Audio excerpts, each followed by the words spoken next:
আমি যে আয়াতখানা তেলাওয়াত করেছি বনি ইসরাঈলের 34 নম্বর আয়াতের ভিতরে আল্লাহ বলেন রব্বির হামহুমা কামা রাব্বায়ানি সগীরা। এইটার অর্থটা যদি আমি আর আপনি স্বাভাবিক দৃষ্টিতে তাকাই, অর্থ দাঁড়ায় ওগো আল্লাহ, আমার মা বাবাকে এমন ভাবে আদরে লালন পালন করেন যেইভাবে আমার মা বাবা আমাকে লালন পালন করেছে। একটা সন্তান হইয়া মা বাবার জন্য দোয়া করা সম্ভব না, তাই আল্লাহ তাআলা বলেন যে তুমি শুধু এতটুকু বলবা যে আল্লাহ আমাকে আমার মা বাবা যেভাবে লালন পালন করছে আপনি আমার মা বাবাকে এইভাবে শান্তিতে লালন পালন করবেন। এই কথাটা স্বাভাবিক অর্থ। আসেন একটু এই কথাটা নিয়ে চিন্তা করি। আমার আপনার মা আমাকে আপনাকে লালন পালন করতে যাইয়া কি পরিমাণ কষ্ট করেছে, এই কথাটা আল্লাহ আমাকে আপনাকে শিখায়া দেয়। কারণ আল্লাহর কাছে এই জায়গায় বড় আশ্চর্য লাগে, আল্লাহ তাআলার কাছে বড় আশ্চর্য লাগে। একটা মানুষের যখন একটা মায়ের একটা মহিলার বাচ্চা কনসেপ্ট হয় তখন থেকে সে খাবার খাইতে পারে না। বাড়ির ভিতরে ভালো ভালো পাক করা হয়, এত সুন্দর পাক করা হয়, এত সুন্দর রান্না করা হয়, যার গ্রামে পুরা এলাকার মানুষ পাগল হয়ে যায় কার বাড়িতে এত সুন্দর তরকারি পাকাইলো। কিন্তু আমি আর আপনি যখন আমার আপনার মায়ের রেহেমে আসলাম, শুনতে হলাম, তখন মায়ের মুখের এই স্বাদ চলে গেছে, মুখে কেমন নাকে কেমন গন্ধ লাগে।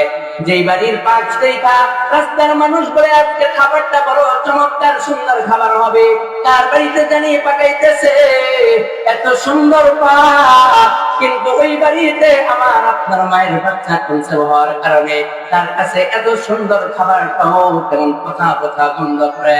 এই পর্যন্তই না রে বাবা, আস্তে আস্তে আমি আর আপনি যখন মায়ের রেহেমে পেটের ভিতরে বড় হইতে থাকি, একটা সময় যায় আমি আর আপনি মায়ের কলিজার ভিতরে লাথি মারি। যখন লাথি মারি বাবা ঘুমাইতেছে, দাদা ঘুমাইতেছে, দাদি ঘুমাইতেছে, সবাই বেগুন ঘুমের ভিতরে মগ্ন, কিন্তু আমার মা ঘুমাইতে পারে না, আমার মা আপনার মা ঘুমাইতে পারে না। আমি আর আপনি মায়ের কলিজার ভিতরে আঘাত করি, আমার আপনার মা একটা সময় একাকী রাতের নিশীথে কান্না করতে থাকে। চাইলে যে বিজ্ঞান এত উন্নত হয়েছে যে আমি পারবো না এই সন্তানকে দুনিয়াতে আনার দরকার নাই, কে আছে আমাকে ডাক্তারের কাছে নিয়ে যাও, আমি এই সন্তান পেটে রাখতে পারবো না, আমি অ্যাবর্শন করে মুড়ি খেয়া ওষুধ খেয়া আমার এই সন্তানকে পেট থেকে বের করে দিব। চাইলে আমার আপনার মা করতে পারতো, করে নাই। এই পর্যন্তই না না না, যখন আমার আপনার মা একটা পর্যায়ে যেতে যেতে আমি আপনি বড় হইতে থাকি, মায়ের ছোট্ট পেটের ভিতরে বড় হয়ে গেলাম, আল্লাহ তাআলা আমার আপনার রূহ দেয়া দিল। আমি হাত পা নাড়াচাড়া করি, মায়ের কলিজায় আঘাত লাগে, মায়ের পেটে আঘাত লাগে, তখন মা সহ্য করতে পারে না। একটা পর্যায়ে এমন করতে করতে যখন 10 মাস 10 দিন চলে যায়, তখন আমি আর আপনি দুনিয়াতে আসবো। ওই সময়টা কেমন ভয়ানক সময় থাকে, ওই সময়টা কেমন কষ্টের সময় থাকে গো। বিজ্ঞান আবিষ্কার করেছে, চিকিৎসা বিজ্ঞান বলে একটা মানুষ 40 ডিগ্রি পর্যন্ত মানুষ ব্যথা সহ্য করতে পারে, 45 ডিগ্রি পর্যন্ত সহ্য করতে পারে। এই 45 ডিগ্রি পর্যন্ত ব্যথাটা কেমন ব্যথা জানেননি? এই ব্যথাটা হলো শরীরের ভিতরে 206 খানা যে হাড় আছে, এর ভিতরে যদি কোনো মানুষের শরীরের 20টা হাড় একসাথে ভেঙে যায় তাহলে যে পরিমাণ ব্যথা যন্ত্রণা অনুভব হয়, এই পরিমাণ ব্যথা হলে 40 ডিগ্রি পর্যন্ত চলে যায়। আর তার উপরে যদি চলে যায়, যত শক্তিশালী মানুষ হোক, চিকিৎসা বিজ্ঞান বলে না না, এই মানুষটা ঠিক থাকতে পারে না, এই মানুষটা বেহুশ হয়ে যায়, এই মানুষটা অনেক সময় মারা যায় এই 40 ডিগ্রি ব্যথা ওঠার পরে। কিন্তু আমার আপনার মা আমাকে আপনাকে প্রসব করতে দেয়া, দুনিয়ার আলু বাতাস দেখাইতে দেয়া, কি পরিমাণ ব্যথা সহ্য করে। চিকিৎসা বিজ্ঞান বলে একটা মায়ের যখন বাচ্চা প্রসব হয়, এই বাচ্চা প্রসব হওয়ার সময় তার ব্যথার পরিমাণ 57 ডিগ্রি পর্যন্ত চলে যায়। সুবহানাল্লাহ, বলে 57 ডিগ্রি পর্যন্ত চলে যায়। যেখানে 40-এর উপরে চলে গেলে একটা মানুষ মারা যায়, ওই জায়গায় 57 ডিগ্রি চলে যায়। এই কারণেই তো আল্লাহ বলেন, বাচ্চা প্রসব করতে যায় এই নবী আপনি জানায়া দেন, কোন মানুষ কোন মহিলা যদি মারা যায়, আমি আল্লাহ তাকে শহীদের মর্যাদা দিয়া তাকে শহীদ বলে ঘোষণা করি। আর যদি কোন মা বাইচা থাকে, তাহলে ওই মাকে আমি গাজীর খাতার ভিতরে নাম লেখা দেব। এই কারণে আল্লাহর কাছে আল্লাহ বলে, ও সন্তান, তুমি হক আদায় করে মায়ের জন্য দোয়া করতে পারবা না, তাই তুমি আমার কাছে এতটুকু বলো, রব্বির হামহুমা কামা রব্বায়ানি সগীরা। ওগো আল্লাহ, আমার মা বড় আদর কইরা মায়া কইরা আমাকে পালছে, তুমি আমার মাকে বাবাকে বড় আদর কইরা পালো। রব এমন সত্তাকে বলা হয় যে সত্তার জন্ম থেকে নিয়ে মৃত্যু পর্যন্ত যাওয়ারে সব দিবে। তাই আমি আল্লাহর নাফরমানি করি সারাটা জীবন বইরা, আল্লাহকে এক বইলা না মানি, তারপরও আল্লাহ খাবার বন্ধ করবে না। আর এই রব দুনিয়ার কারো ক্ষেত্রে বৈধ না, কাউকে রব বলা যাবে না। আল্লাহর একটা গুণ মালিক, কিন্তু দুনিয়ার মালিককে, যার অধীনে আমি চাকরি করি, তাকেও মালিক বলা যায়। কিন্তু মা বাবার ক্ষেত্রে আল্লাহ রব বলেছেন, রব্বির হামহুমা কামা রব্বায়ানি সগীরা। ও আল্লাহ, আমার রব আমাকে যেভাবে আমার মা বাবা পালছে, এই জায়গায় আল্লাহ তাআলা মা বাবার অনাথ শব্দ ব্যবহার করে নাই। আল্লাহ তাআলা এই জায়গার ভিতরে রব্বির হামহুমা কামা রব্বায়ানি, আল্লাহ দুইটা রব জমা ব্যবহার কইরা মা বাবাকে বুঝাইছে। পৃথিবীর মাঝে সবচেয়ে আপন সন্তানের জন্য মা, সবচেয়ে আপন বাবা। আমার আপনার খুশি দেখিয়া মা খুশি হয়, বাবা খুশি হয়, কোন স্বার্থ ছাড়া। দুনিয়ার ভিতরে মায়ের থেকে আপন, বাবার থেকে আপন আর কেউ হয় না। তাই তো আল্লাহ তাআলা কোরআনের ভিতরে বলে দেন, ওয়াজা রাব্বুকা আল্লা তা'বুদু ইল্লা ইয়্যাহু ওয়া বিল ওয়ালিদাইনি ইহসানা। আমি আল্লাহ বান্দার প্রতি দুনিয়াতেও দয়াশীল, আমি আল্লাহ বান্দার প্রতি পরকালেও দয়াশীল। এই কারণে আমি আল্লাহ ছাড়া আর কারো ইবাদত করা যাবে না।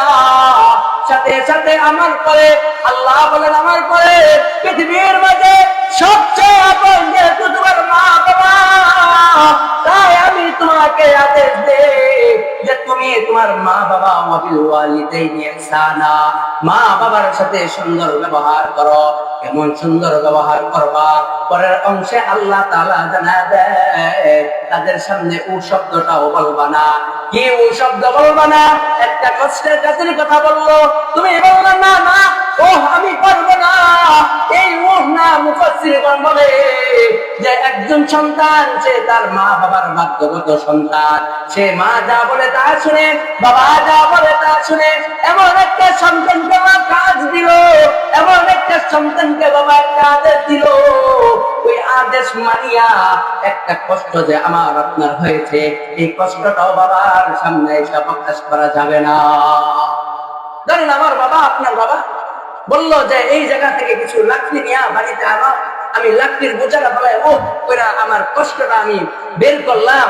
আল্লাহ নবী মুফাসসিরগণ বলেন এই আয়াতের ব্যাখ্যায় যে এখানে দ্বারা ওই উদ্দেশ্য যে আমি আর আপনি কাজ কইরা কষ্টের কারণে বললাম, এটা মা আর বাবার সামনে বললে মুফাসসিরগণ বলেন যে আমি আপনি কাজ কইরা যতটুকু কষ্ট না পাইছি, আমার মা আর বাবার কলিজার ভিতরে এর থেকে 1000 গুণ বেশি কষ্ট হবে।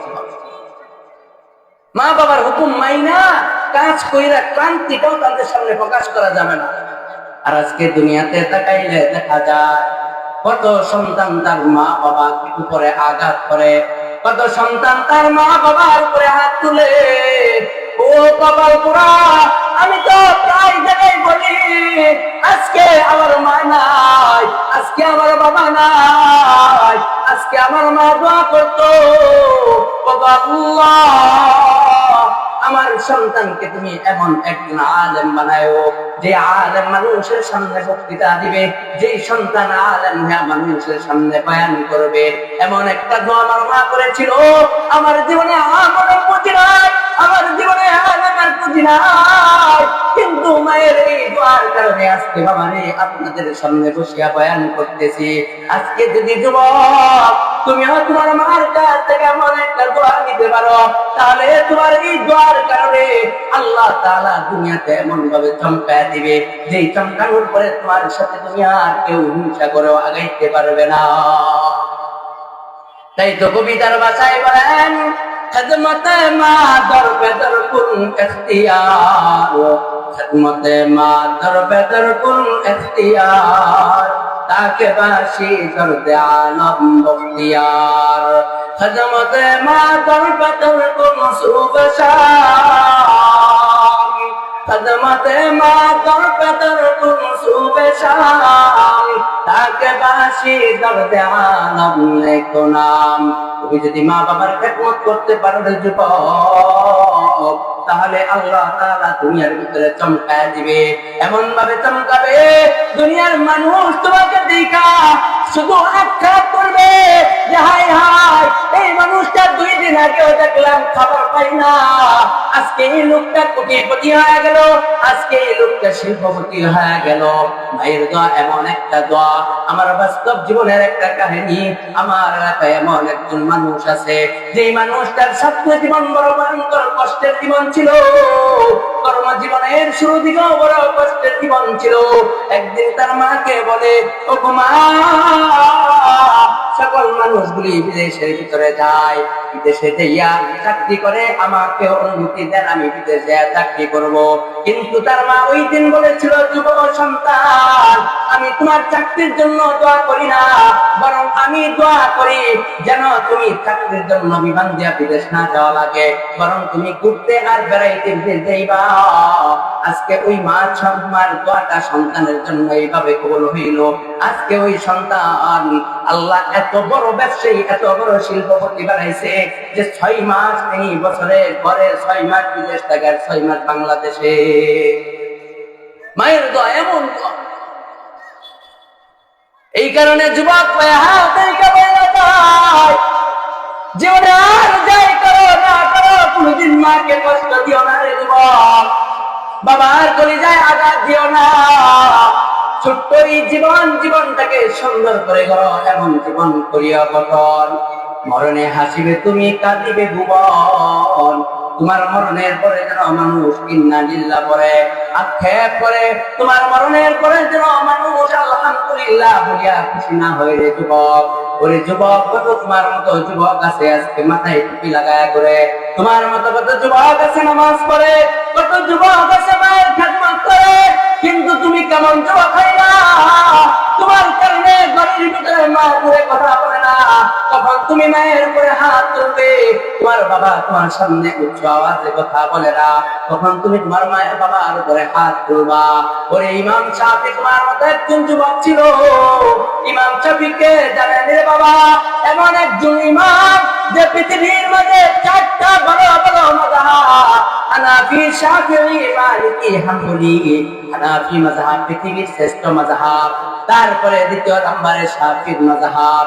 ইমাম শাফিঈ রাহমাতুল্লাহি আলাইহির নামে নামকরণ করা হয়েছে। ইতিহাসের পাতায় লেখে, ইমাম শাফিঈ মাঝে মাঝে তার মায়ের পায়ের তালুতে তেল মালিশ করে দিত। তেল মালিশ করে দিতে দিতে একটা পর্যায়ে একটা সময় যাইয়া মায়ের পায়ের নিচে মুখাইতো, আর মা লাভ দিয়া উঠা বলতো, রে শাফি, তুমি হলা এই জামানার সবচেয়ে বড় ওলি, তুমি হলা এই জামানার সবচেয়ে বড় আবেদ, তুমি হলা এই জামানার সবচেয়ে বড় আলেম, তুমি হলা এই জামানার সবচেয়ে বড় ইমাম। তুমি আমার পায়ের তলায় থুক লাগায় তোমার খাও। এই থুক তো না বা কোনো থুক না, এই মুখ তো না বা কোনো মুখ না, যে মুখ দিয়া হাদিসের কথা বের হয়, যে মুখ দিয়া মাসালা বের হয়, যে মুখ দিয়া আল্লাহর জিকির বের হয়, এই মুখ দিয়া তুমি আমার পায়ের তালুতে ছোঁয়া খাইলা।